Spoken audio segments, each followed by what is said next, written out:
Bonjour à tous. Aujourd'hui, je vais vous raconter l'histoire d'une femme qui incarnait la bonté, la patience et la douceur. Une enseignante adorée de ses élèves, respectée par ses collègues et profondément aimée de ses proches. Elle n'avait que 31 ans. Elle avait toute la vie devant elle et pourtant, elle a ouvert sa porte à quelqu'un de confiance, sans imaginer qu'il la désirait en secret. Vous savez, il y a des pièges qui ne se referment pas tout de suite, des crimes si soigneusement maquillés qu'ils laissent croire pendant des années qu'on ne connaîtra jamais la vérité. Mais le temps, lui, a une mémoire, et la science, un moyen de faire parler les silences. Pendant 29 ans, sa famille a attendu qu'un jour quelqu'un ou quelque chose fasse enfin tomber le masque. Et ce jour est arrivé. Une affaire classée, une scène sans effraction, un agresseur invisible, mais une trace, une seule, a suffi. Aujourd'hui, je vous emmène dans une enquête glaçante où la vérité a dormi pendant presque 3 décennies avant de surgir du passé, avec toute la violence qu'elle contenait. Préparez-vous à plonger dans une affaire où la confiance a été trahie, la justice mise à l'épreuve et où le temps a fini par parler. Et surtout, ne quittez pas. Rien n'est jamais vraiment terminé. Le samedi 14 janvier 1995, un dîner de famille était au programme chez les Edwards. Rien d'exceptionnel à première vue, juste une de ces traditions bien ancrées qu'on respecte presque religieusement. Chaque samedi soir, c'était le même rituel. Les parents, les 2 filles, des rires, des assiettes bien remplies et cette chaleur familière qu'on retrouve autour d'une table. Mais ce soir-là, un détail a tout fait dérailler. Un détail qui n'en était pas vraiment un. Mary. Une des 2 sœurs jumelles. 31 ans. Elle n'était pas là. Pas un mot. Pas un message. Pas même une excuse de dernière minute. Juste le silence. Au début, on veut croire que c'est un oubli, une panne de voiture, un contretemps banal. Mais très vite, l'ambiance a changé. Parce que Mary ne répondait pas non plus au téléphone. Et pour une famille aussi soudée que les Edwards, ce n'était pas normal. Alors ils ont fait ce que toute famille ferait dans cette situation. Ils ont pris la voiture, direction Beaumont, au Texas, là où Mary vivait à cette époque. Et dès qu'ils sont arrivés devant la maison, le doute s'est transformé en angoisse. La porte d'entrée, déverrouillée. Une mère le sent, ça. Ce frisson qui court le long de la colonne, ce pressentiment glaçant. Quelque chose clochait. Ils ont poussé la porte, appelé son nom. Rien, pas un son, sauf l'eau. Un filet d'eau qui coulait quelque part, sans fin. Ils ont suivi ce bruit jusqu'à la salle de bain. Hélas, le sol était inondé. Mais ce n'est pas ça qui les a figés. C'est Mary. Son corps, inerte, allongé là, dans une scène qu'aucun mot ne pourrait vraiment décrire. Effroyable ne suffit pas. Et c'est Allison, sa sœur jumelle, qui a pris le téléphone. La voix tremblante, le souffle court. Elle a appelé la police et elle a dit cette phrase que personne ne devrait jamais avoir à prononcer. « Ma sœur est morte. Je viens de la trouver. » Mary et Allison n'étaient pas seulement sœurs, elles étaient jumelles. 2 âmes nées à l'unisson, au cœur du Texas, et restées fusionnelles jusqu'au bout. Ou presque. Les filles Edwards. Un duo inséparable. L'une ne respirait jamais bien loin de l'autre. Elles avaient grandi côte à côte, joué dans les mêmes rues, rêvé sous le même ciel. Et, sans surprise, elles avaient suivi la même voie, enseignante, dans la même école. Le même uniforme, la même voix douce. Au point que certains élèves, et même les collègues les plus aguerris, s'y perdaient. À 31 ans, Mary semblait intouchable. Une institutrice aimée de tous. Souriante, douce, solaire. Vous voyez le genre de personne qui illumine une salle rien qu'en y entrant. Voilà, c'était elle.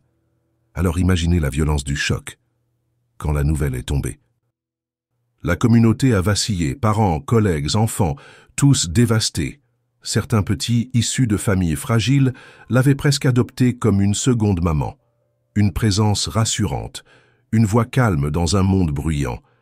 Lorsqu'ils ont appris sa mort, beaucoup ont fondu en larmes. Et certains parents ont carrément appelé la police. Pas pour demander des nouvelles. Non. Pour exiger qu'on trouve celui qui avait fait ça.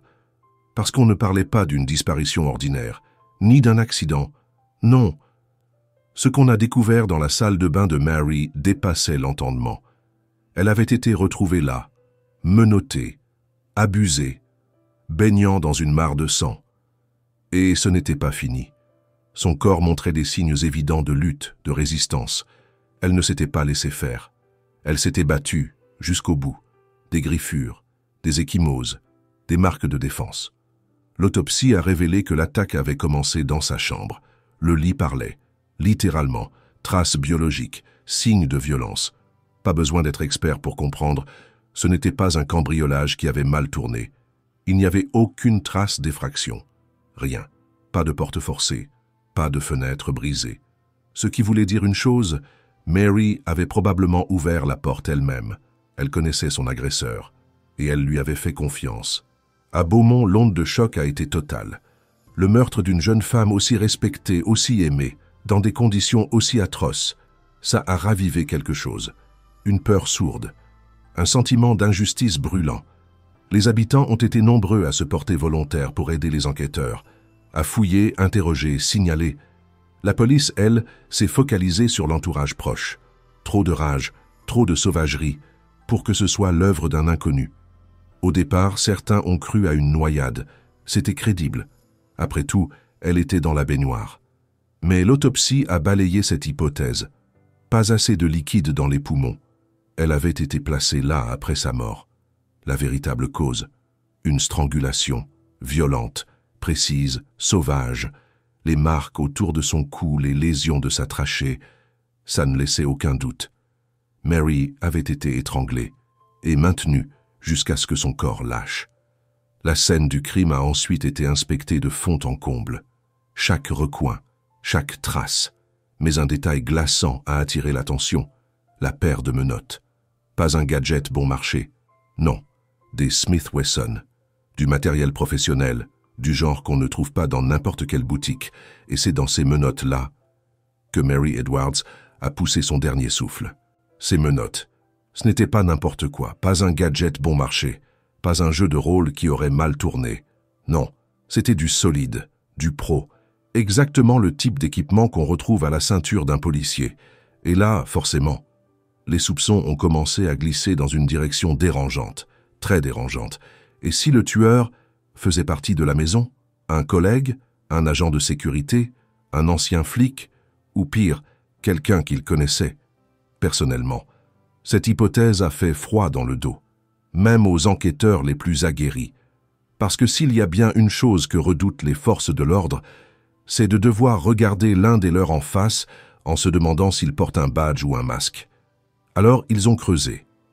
Premier réflexe, retrouver la trace des menottes. Chaque paire possède un numéro de série, censé permettre de retracer l'acheteur. Sauf que dans ce cas, le fil s'est brisé net, rien. Aucune piste, aucune info exploitable. Et pendant que les labos tournaient à vide, un nom s'est imposé tout doucement dans l'esprit des enquêteurs. Un nom familier, presque trop familier, David Perry, l'ex de Mary. Parce que oui, aussi surprenant que cela puisse paraître, Mary n'avait pas une vie amoureuse très remplie. Belle, gentille, pleine de lumière, mais discrète. Presque effacée parfois. Elle vivait pour sa classe, ses élèves, sa vocation. Pas pour les soirées en ville ou les histoires compliquées. Et David, il avait été le seul à partager un bout de sa vie. Le seul homme à avoir eu un double de ses clés. Le seul à avoir pu entrer chez elle sans forcer la serrure. Alors les enquêteurs ont imaginé un scénario assez classique, une rupture mal digérée, de la rancune, un retour impulsif sous le coup de la colère, un drame passionnel comme on en voit tant. Mais cette version, aussi tentante soit-elle, n'a pas tenu longtemps. L'ADN retrouvé sur la scène, David a accepté sans broncher de se soumettre au test. Il a même tendu le bras, volontairement. Et autour de lui, les témoignages ont fusé. Tous dans le même sens. Calme, posé, pas violent, jamais une main levée. Et surtout, un alibi solide comme le béton armé. La nuit du meurtre, David n'était même pas à Beaumont. Plusieurs témoins l'ont vu ailleurs, très loin. Et les résultats d'ADN, aucun match, zéro correspondance, verdict, David Perry, hors de cause. Rayé de la liste. Et c'est là que le vent est tombé. Plus de suspects, plus de pistes, et une scène de crime qui, malgré toutes les preuves physiques, restait muette. Il faut se rappeler qu'à cette époque, la science n'avait pas encore toutes les cartes en main. Pas de base de données ADN interconnectée, pas d'outils de généalogie, pas de miracle. Juste des enquêteurs fatigués et une famille brisée. Le dossier Mary Edwards a donc lentement glissé vers le fond d'un tiroir, classé, comme tant d'autres, jusqu'à ce qu'un quart de siècle plus tard, boum, un rebond, un éclair technologique et surtout, un espoir. Nous sommes en 2018 et une méthode commence à révolutionner les enquêtes criminelles, la généalogie génétique. Une idée simple, géniale et un peu terrifiante. Plus besoin d'un match ADN parfait. Il suffit de trouver un cousin, un oncle, une nièce éloignée, et de remonter la lignée, branche par branche. C'est exactement ce que la plateforme GetMatch permettait. Des milliers d'Américains y avaient volontairement chargé leur ADN pour reconstituer leur arbre généalogique. Mais ce que beaucoup ignoraient, c'est que cet arbre allait, un jour, livrer un fruit pourri, un ADN abandonné dans une salle de bain, une paire de menottes, un meurtre atroce, et peut-être enfin, un nom. Quand la généalogie génétique a commencé à faire parler d'elle dans les services de police, certains ont levé les yeux au ciel. Trop complexe, trop long, trop aléatoire. Mais pas Brandon Bess. Lui, dès qu'on lui a proposé de tester la méthode sur une vieille affaire, il a su. Il a su exactement laquelle ressortir de l'ombre. Mary Edwards. Ce dossier, il ne l'avait jamais vraiment refermé. Pas dans sa tête, en tout cas. 25 ans plus tard, il y repensait encore. À cette salle de bain, à ses menottes, et surtout, à ce regard figé, celui d'une victime qui méritait mieux qu'un oubli poussiéreux au fond d'un classeur. Alors, en avril 2020, le déclic a eu lieu. Les échantillons d'ADN prélevés à l'époque ont été envoyés dans un laboratoire spécialisé, non loin de Houston. Et là, tout a basculé. Premier résultat, des correspondances génétiques. Plein, mais pas directes. Des parents éloignés, très éloignés pour certains. Des gens qui partageaient un ancêtre lointain avec l'assassin de Mary. Et c'est là que commence le jeu de pistes le plus complexe qui soit. Pas de carte, pas de boussole, juste des bribes de chromosomes. À partir de ces fragments, il fallait reconstruire un arbre, immense, touffu, parfois incohérent, parfois prometteur, une tâche titanesque, des milliers de noms, des lignées entières à examiner, croiser, vérifier, des branches qui partent dans tous les sens, et au bout peut-être un visage. Et dans ce labyrinthe, Brandon Bess n'a pas été seul. Non, il a reçu un coup de main surprenant et précieux. Son épouse, pas enquêtrice, pas généticienne, mais passionnée, curieuse, déterminée. Pendant ses heures libres, elle s'est jetée dans la mêlée. Des soirées entières à éplucher les correspondances ADN, à relier les noms, à éliminer les impasses. Un vrai travail de fourmi, patient, méthodique et surtout personnel. Parce que quand on partage la vie d'un flic hanté par une affaire, on finit soi-même par en être hanté. En parallèle, l'équipe d'enquête a décidé d'aller fouiller ailleurs, dans un endroit plus intime, plus fragile. Le journal de Mary. Pendant des années, elle avait tenu ses carnets, une plume douce, des pensées simples, de petits instants du quotidien. Peut-être une piste, un nom griffonné, une crainte, un malaise, quelqu'un qui l'aurait suivi, harcelé, obsédé. Ils ont lu, page après page, avec ce frisson au fond du ventre. Mais non, rien, pas une alerte, pas un signal. Juste les mots d'une femme pleine de bonté. Une femme qui aimait son métier, ses élèves, sa famille. Alors ils ont tenté une dernière carte, une intuition, un pari risqué, mais qui pouvait tout changer. Ils ont commencé à croiser les noms. Ceux issus du journal intime de Mary, avec ceux qui apparaissaient dans la base de données généalogiques. Et très vite, trop vite peut-être, un patronyme a commencé à émerger, encore et encore, Lapointe. Ce nom revenait comme un écho persistant, et au cœur de cette nébuleuse, un nom s'est détaché du lot, Chéra Lapointe. Et là, surprise, Shera n'était pas une inconnue, pas du tout. Elle était même une pointure, une experte en généalogie génétique, une femme connue dans les milieux policiers pour ses talents quasi légendaires à résoudre des affaires que tout le monde croyait enterrées.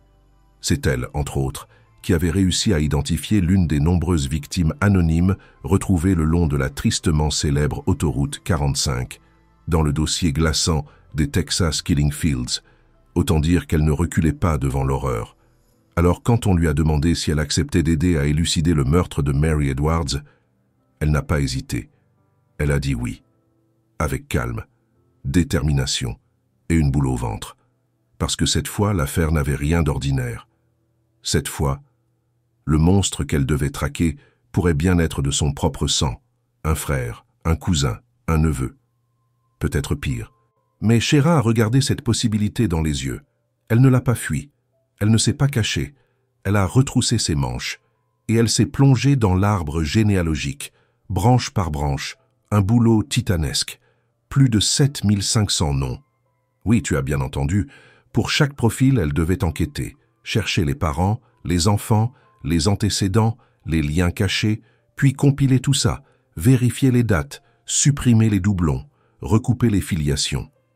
Et décider, ce nom-là, je le garde, celui-ci, j'écarte, un casse-tête sans fin, des nuits entières à jongler avec des prénoms, des initiales, des visages. Et une seule question, qui tournait en boucle dans sa tête. Et si c'était lui? Et si c'était l'un des miens? Elle le savait. Chaque avancée pouvait l'amener plus près, ou l'écraser sous le poids d'une vérité insupportable. Mais malgré la peur, malgré l'angoisse, elle a continué. Parce que la justice parfois exige qu'on regarde l'horreur droit dans les yeux. Même quand elle porte ton propre nom. 3 mois. C'est le temps qu'ils ont passé à fouiller, à éplucher, à recroiser des noms, des dates, des lignées. 3 mois de nuit blanche, de tasses de café froid, de doutes qui s'empilent. Mais à force d'entêtement, une piste a enfin émergé. Pas un nom, pas encore. Mais une coïncidence troublante. Et dans ce genre d'histoire, les coïncidences, on apprend vite à s'en méfier. Un couple vivant à Beaumont, apparemment lié au tueur, d'après les correspondances ADN. Ce couple avait 2 fils, 2 garçons. Et devinez quoi?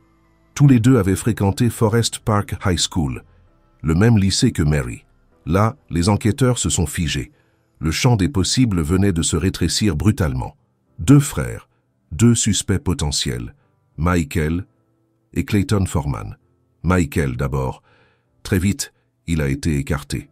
Trop jeune au moment des faits. Pas de casier, aucun antécédent, pas la moindre trace d'agression ou de violence. Un faux départ. Mais Clayton? Ah, Clayton, c'était une autre histoire. Lui aussi avait étudié à Forest Park, presque à la même époque que Mary. À 1 an ou 2 près, ils auraient pu se croiser dans les couloirs. Et surtout, Clayton avait un passé sale, un passé lourd. En 1981, une jeune femme de 19 ans avait accusé Clayton Foreman de l'avoir ligotée, puis abusé d'elle. Le scénario était glaçant et étrangement familier. Les détails de cette agression, troublant de similitude avec ce que Mary avait subi. Mais cette fois-là, la victime avait survécu. Elle aussi avait étudié à Forest Park. Et au moment des faits, Clayton était manager de l'équipe de football du lycée. Une position bien visible, et un pouvoir souvent silencieux sur les plus jeunes. Et vous savez ce qu'il a pris pour ce crime? Un sursis, une amende, pas de prison, pas d'inscription dans un fichier et surtout, aucun échantillon ADN prélevé. À l'époque, ce n'était pas encore obligatoire. Voilà pourquoi son nom n'était jamais apparu dans l'enquête sur Mary. Il avait tout simplement glissé entre les mailles du filet. Et ce n'est pas tout. À l'époque du meurtre de Mary, Clayton était en couple avec une de ses amies proches, Diana Coe. Ils étaient ensemble depuis 3 ans. Ils parlaient mariage. La belle histoire, en apparence, charmant, poli, aimable. C'est ainsi que Diana décrivait Clayton. Mais manifestement, elle ne connaissait pas l'autre version, celle qui frappe, qui ligote, qui détruit. Quelques mois avant la cérémonie, Diana a appris l'existence de l'affaire de l'abus, le sursis, l'amende, la plainte. Elle a voulu tout arrêter. Elle a pensé partir, rompre. Mais Clayton n'était pas seulement un prédateur, il était aussi un manipulateur. Il a su retourner la situation, mentir, minimiser. Il a juré que la fille l'avait piégé, que c'était une vengeance, un malentendu, une histoire montée de toutes pièces. Et Diana l'a cru, ou plutôt, elle a choisi de le croire, parce qu'elle était déjà lancée, parce que les faire-part étaient prêts, parce que l'amour parfois rend aveugle. Elle a tourné la tête, elle a ignoré les signaux, et elle s'est mariée, contre l'avis de ses proches. Ce jour-là, sans le savoir, elle a épousé Clayton. Le mariage entre Diana et Clayton a duré un peu plus de 11 ans. Ensemble, ils ont eu un fils, mais selon Diana, cette union a été marquée par les mensonges constants de son mari, surtout sur les questions financières, qui ont toujours été problématiques chez lui. Mais ce n'était pas tout. Elle avait également remarqué une obsession étrange, malsaine, pour les menottes de police et les outils utilisés par les forces de l'ordre. Clayton transportait même une paire de menottes attachées au rétroviseur de sa voiture, comme une fierté, une obsession en plein jour. Au moment du meurtre de Mary, Diana était déjà divorcée. Pourtant, elle se souvenait encore très clairement de l'appel qu'elle lui avait passé en larmes pour lui annoncer la nouvelle, et sa réaction l'avait glacée. Clayton était resté parfaitement froid. Il avait simplement poursuivi la conversation comme si de rien n'était. Puis il avait raccroché, sans émotion, sans un mot de réconfort. Aujourd'hui, ce comportement faisait enfin sens. Il ne pouvait pas être choqué. Il savait déjà. Probablement parce qu'il y avait participé. Clayton avait alors 60 ans. Il ne vivait plus à Beaumont depuis longtemps. Les enquêteurs ont fini par le localiser à Reynoldsburg, dans l'Ohio, une petite ville de 40 000 habitants. Il y travaillait comme chauffeur Uber. Les autorités ont obtenu son adresse, ses habitudes, tout ce dont elles avaient besoin. Mais il fallait maintenant une preuve irréfutable, son ADN. Alors ils ont mis sa maison sous surveillance, et c'est grâce à une stratégie simple mais risquée qu'ils ont obtenu ce qu'ils cherchaient. Un policier local s'est discrètement emparé d'un sac poubelle que Clayton avait sorti. À l'intérieur, les experts ont trouvé une bouteille de bière sur laquelle reposait un espoir que le tueur ait laissé une trace. Les analyses ont été lancées, et là, le résultat est tombé. ADN 100% concordant avec celui retrouvé sur le corps de Mary Edwards. Aucune erreur possible, aucune place au doute. Après 26 ans d'attente, la vérité a parlé. L'enquête, longtemps considérée comme un cul-de-sac, avait enfin abouti. Le monstre avait laissé sa signature sur un simple déchet. Il ne restait plus qu'une chose à faire, le confronter. Les détectives ont pris l'avion pour l'Ohio, et pour ne pas éveiller les soupçons, ils ont monté une histoire. L'un de ses clients Uber aurait perdu un portefeuille, et Clayton serait peut-être en mesure de les aider. Une fausse plainte, une fausse urgence, mais une vraie opportunité. Le 29 avril 2021, Clayton est tombé dans le piège. Il s'est présenté au poste de police volontairement, prêt à discuter de cette prétendue affaire de portefeuille oubliée. Et là, pour la première fois depuis 1995, le tueur présumé de Mary Edwards s'est assis dans une salle d'interrogatoire. Les détectives l'ont laissé s'installer. Puis, ils ont calmement annoncé « Nous enquêtons sur le meurtre de Mary Edwards, survenu en 1995. » Clayton a blêmi. Il a encaissé la nouvelle, mais il a tenté de garder la face. Il a nié. Il a même affirmé ne pas la connaître. Alors, les enquêteurs ont sorti une photo de mariage. Sur l'image, on voyait Diana, sa première épouse, accompagnée de Mary et de sa sœur jumelle. Toutes deux étaient demoiselles d'honneur. Les deux sœurs étaient également les amies intimes de Diana. Elles connaissaient aussi Clayton depuis le lycée. En regardant cette photo, Clayton s'est figé. Sa mémoire est revenue d'un coup. Il a admis que Mary avait assisté à son mariage, en 1982, invité par sa future épouse. Dès le début de l'interrogatoire, Clayton a commencé à perdre ses moyens. Il s'est mis à transpirer, à bafouiller, à se contredire, et les détectives, sentant la faille, ont accentué la pression. Ils l'ont bombardé de questions, traquant la moindre incohérence. Il n'a pas fallu longtemps pour qu'il le coince. Clayton a affirmé ne pas savoir que Mary était morte. Il a aussi nié avoir jamais mis les pieds chez elle. Mais ses déclarations ont immédiatement volé en éclats. Sa propre ex-femme, Diana, avait affirmé lui avoir téléphoné en pleurs le jour du meurtre et lui avoir raconté ce qui était arrivé à Mary. Il ne pouvait donc pas ignorer ce drame. Et pourtant, il persistait à nier. C'était évident. Il mentait pour se protéger. Il a nié avoir eu le moindre contact physique avec Mary. Il a même nié tout rapport sexuel. Une fois encore, c'était un mensonge. Les détectives détenaient la preuve irréfutable. Son ADN avait été retrouvé sur les sous-vêtements de Mary et sur ses draps. Face à cette question directe, comment votre ADN s'est-il retrouvé dans le lit de la victime? Clayton a perdu ses repères. Il a blêmi. Puis, acculé, il a demandé un avocat et s'est muré dans le silence. À ce stade, l'étau s'était refermé. Il a été immédiatement arrêté pour le meurtre de Mary Edwards. Et pour boucler la boucle, les policiers l'ont menotté avec le même modèle de menotte que celui retrouvé sur la victime en 1995. Un symbole. Une justice qui, malgré les années, avait fini par rattraper le monstre. Le 12 mars 2024, cela faisait 29 ans que Mary Edwards avait été assassinée. Mais cette fois, la justice était en marche. Le dossier semblait solide, limpide, inattaquable. L'ADN parlait de lui-même. Une correspondance génétique presque parfaite.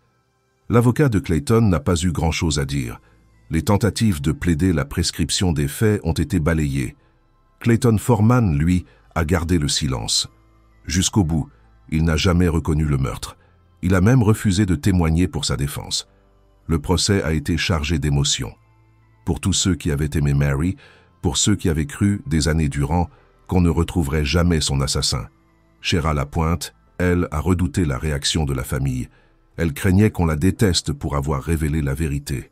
Elle avait, après tout, contribué à faire arrêter un homme de sa propre lignée, le père des enfants de Diana, un parent par le sang.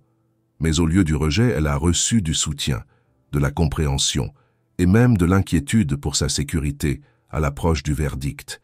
Pour Chéra, il n'y avait jamais eu d'alternative. Elle l'a dit, calmement, fermement. Je devais le faire. C'était un meurtre froid, prémédité. Je devais aller jusqu'au bout.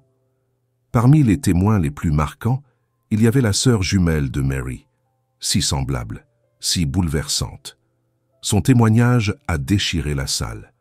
Elle a parlé de ce que Clayton lui avait volé, la moitié d'elle-même, sa meilleure amie, son reflet, son autre vie, et même presque 3 décennies plus tard, la ressemblance entre elle et Mary était frappante, comme si, en face du tribunal, Mary s'était levée une dernière fois pour réclamer justice.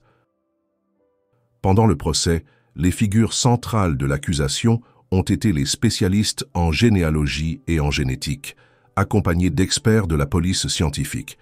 Ensemble, ils ont expliqué aux jurés les techniques avancées d'analyse ADN, notamment celles basées sur les correspondances génétiques entre proches. Leur objectif était clair, convaincre le jury de la fiabilité, de la rigueur et de la précision de ces méthodes.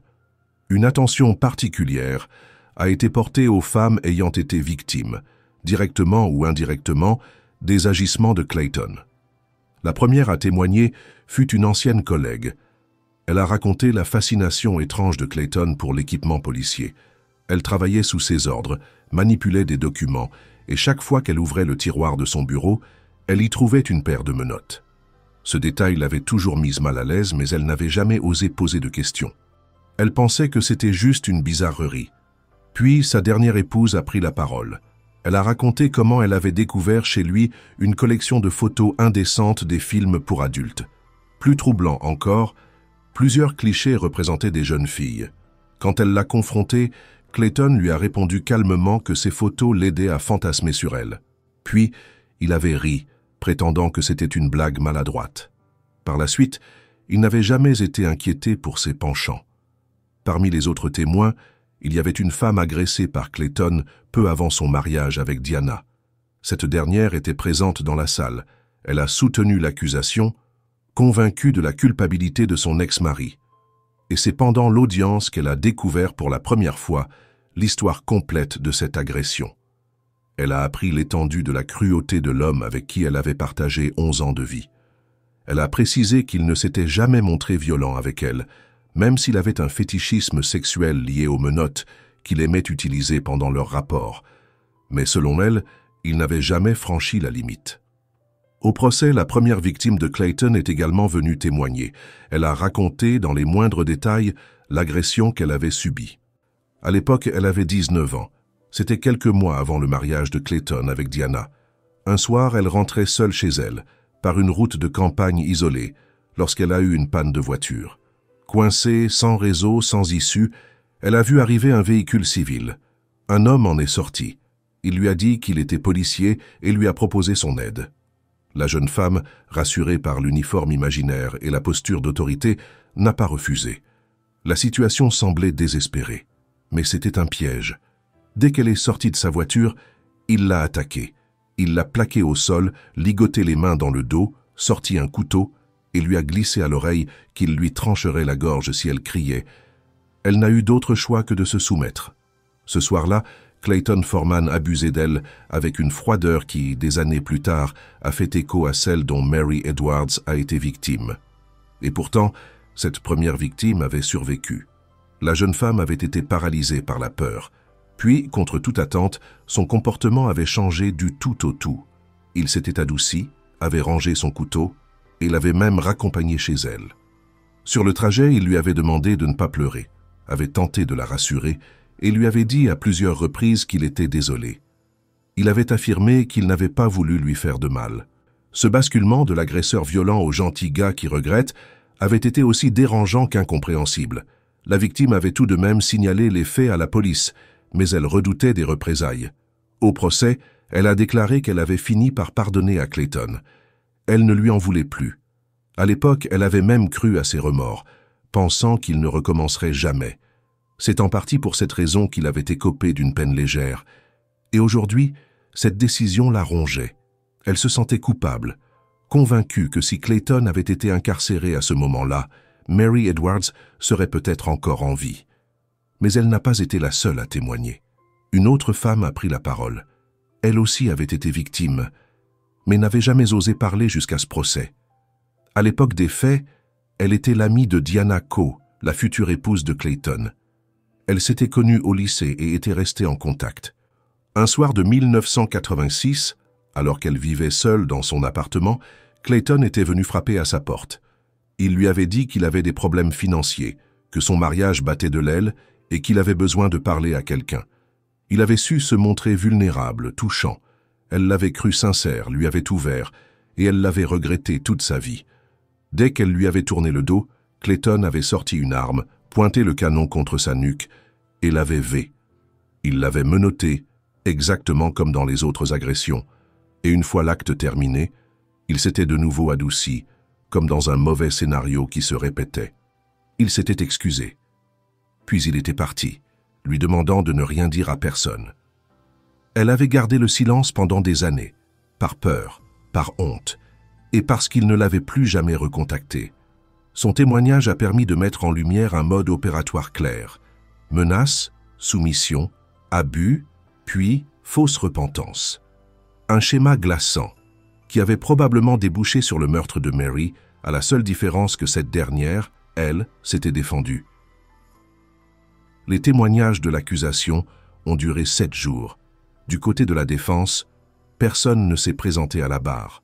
Aucun proche, aucun témoin. Rien. L'avocat de Clayton a tenté de faire ce qu'il pouvait. Il a reconnu que son client était peut-être un abuseur, oui, mais selon lui, cela ne prouvait pas qu'il était aussi un tueur. Mais dans cette affaire, il n'y avait plus d'échappatoire, car toutes les autres femmes avaient raconté la même chose. Et même s'il s'était montré normal avec ses épouses, hormis un fétiche obsessionnel pour les menottes, cela ne suffisait plus à masquer la face sombre de Clayton Foreman. Selon l'avocat de la défense, malgré tous ces témoignages bouleversants, la culpabilité de Clayton Foreman n'aurait jamais pu être prouvée au-delà de tout doute raisonnable. Mais lorsque les jurés ont écouté les plaidoiries finales, la balance penchait clairement d'un côté. Ils sont partis délibérer, et 1 heure plus tard seulement, ils sont revenus avec un verdict. Clayton Foreman a été reconnu coupable du meurtre de Mary Edwards. Il a été condamné à la réclusion criminelle à perpétuité, avec possibilité de libération conditionnelle dans 30 ans. Pour les jurés, le doute n'était plus permis. Ils ont déclaré que, Bien au-delà des récits déchirants des femmes qui avaient témoigné, la clé c'était l'ADN. Dès que les experts en génétique, en généalogie et les spécialistes de la police scientifique avaient exposé le taux de correspondance quasiment absolu entre Clayton et les échantillons retrouvés sur le corps de Mary, le verdict était déjà scellé dans leurs esprits. Les explications techniques fournies étaient si précises, si limpides, qu'il était impossible de ne pas y croire. La science, cette fois, avait parlé plus fort que les mots. Et pourtant, Clayton Foreman n'a jamais reconnu sa culpabilité. Jusqu'à la dernière minute, il a nié. Il n'a jamais livré la moindre vérité, jamais raconté ce qu'il avait réellement fait ce soir-là. Pas un mot, pas une larme. Mais ce silence a laissé place à une question encore plus glaçante. Et s'il avait fait bien pire? Pendant des années, il a su dissimuler sa vraie nature, aux yeux de ses amis, de ses collègues, et même des femmes avec qui il partageait son lit. Beaucoup pensaient qu'il était un homme ordinaire. En réalité, il était un prédateur. Face à tant de dissimulation, les autorités ont commencé à soupçonner que Clayton Foreman aurait pu être lié à d'autres crimes non élucidés. Des agressions, des meurtres, des disparitions jamais résolues. Aujourd'hui, il croupit dans une prison d'État. Il sera éligible à une libération conditionnelle en 2061. À cette date, il aura 101 ans, s'il est encore en vie. Mais il se tait toujours. Et les enquêteurs, eux, espèrent encore qu'un jour il parlera, qu'il dira ce qu'il sait, qu'il dira qui d'autre il a brisé ou enterré dans le silence. C'est ainsi que se termine cette triste affaire. Partagez votre avis en commentaire, laissez un like si cette histoire vous a touché. Et surtout, n'oubliez pas de vous abonner et d'activer la cloche pour ne rien manquer. Merci pour votre attention.